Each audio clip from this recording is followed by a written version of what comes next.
You know, chums, when Prince Harry famously said that they were trapped, you know, his brother and his father, they were trapped, and now he was lucky because he'd escaped, right? Prince Harry once looked the world in the eye and said his family was trapped, trapped by duty, trapped by tradition, trapped by the crown, and he, lucky him, had escaped. But here's the question nobody is asking right now. What happens when the person who helped him escape starts to feel trapped herself? Because according to sources close to the couple, that is exactly what is happening inside the Sussex household, and the cracks are becoming very difficult to hide. Stay with me, because this story goes deeper than anything you've seen in the headlines. Let's go back to that famous moment. Harry, in his own words, described the royal family as people who were stuck, imprisoned by a life they never chose. He painted himself as the brave one, the one who broke free, who chose love over legacy.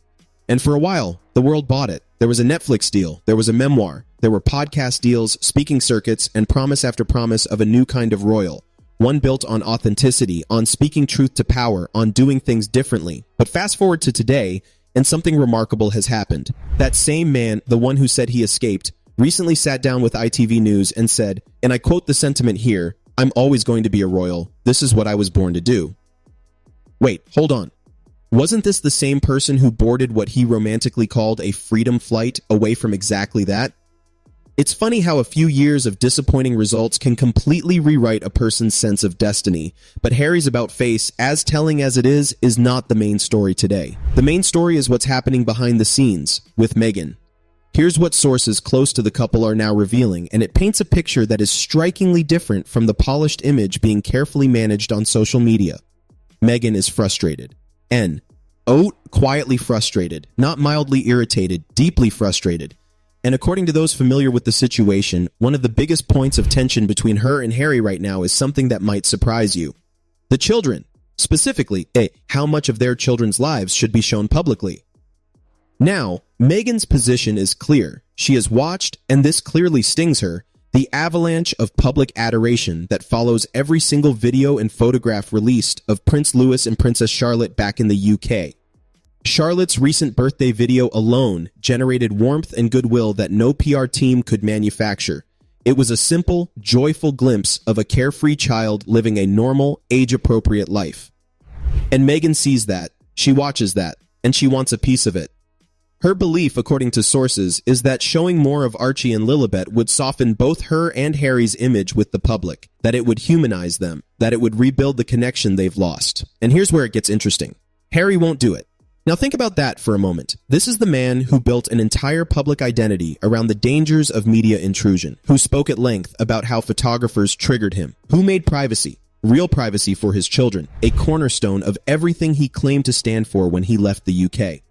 If he suddenly starts posting his children's faces across social media to chase positive press coverage, what does that say about everything he claimed before? He's caught, completely caught between two versions of himself. And Meghan, it seems, is growing impatient waiting for him to choose. But this tension over the children is only one thread in a much larger, more complicated story. Because the real issue, the fundamental issue, is that Meghan and Harry appear to want completely different things from Theo, his next chapter of their lives. Harry, by all accounts, is drawn toward a more serious, charitable direction. Causes, advocacy, quiet but meaningful work behind the scenes. Meghan, on the other hand, lights up in very different rooms. Watch her at any event where she has a stage. Watch her in Australia at the lifestyle segment. Watch the way she comes alive when she's speaking to an audience, sharing her story, positioning herself as someone who has figured it out, who has built a remarkable life and wants to show you how you can too.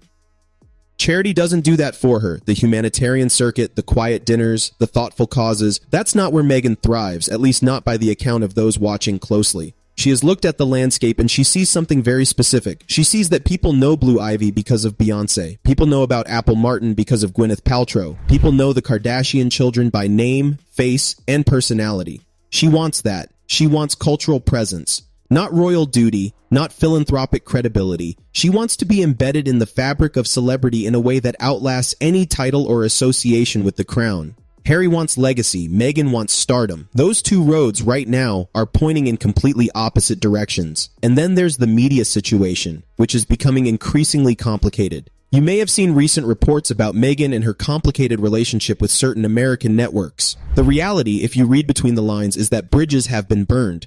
When you lead networks on, when you hint at exclusive content and then appear on a rival channel, when you treat media partners as interchangeable pieces in your personal chess game, eventually, they start playing their own game. Saturday Night Live doesn't do accidental sketches. Those writing rooms are sharp. And when you become the subject of that kind of satire, it's not because you're being punched down at, it's because you've made yourself too easy a target. Meanwhile, the carefree. Yearly time public appearances, the chocolate maker, the lifestyle content, the strategic photo drops, they're designed to do one thing: redirect attention, to pull focus away from the narrative that's building and replace it with something softer, sweeter, more palatable. But here's the thing about that strategy: it only works for so long. And the audience, you, are smarter than that strategy gives you credit for. So, where does this leave us?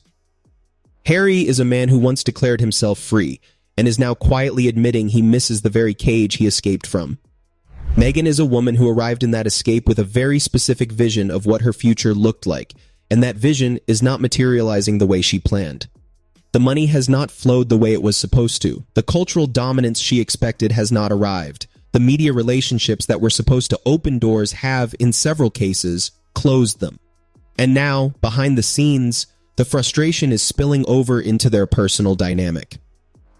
That event in Chicago, where Meghan appeared alone with security, an event that was reportedly meant to be attended by both of them, tells a quiet but significant story. Something shifted. Something went wrong behind closed doors, and Meghan chose not to miss the photo opportunity regardless. She didn't post a narrative around it, not yet. But those familiar with how she operates say, give it time. Because here's what we know. When Meghan reaches her limit, when the frustration becomes impossible to contain, the story always finds its way out, whether through a friend, a source, a carefully placed interview, or a documentary that reframes everything, the story comes out. And right now, all the signs suggest that story is building. The question is not whether we'll hear about it. The question is when, and in what form. Prince Harry once said his family was trappy. Ed, the irony, and it is a rich irony, is that the life he built in his bid for freedom may have created a different kind of trap entirely. One with no palace walls, no formal protocol, no centuries of tradition. Just two people who wanted very different things, convincing themselves and the world that they were on the same page. They may have been once, but the page is turning, and what comes next is anyone's guess.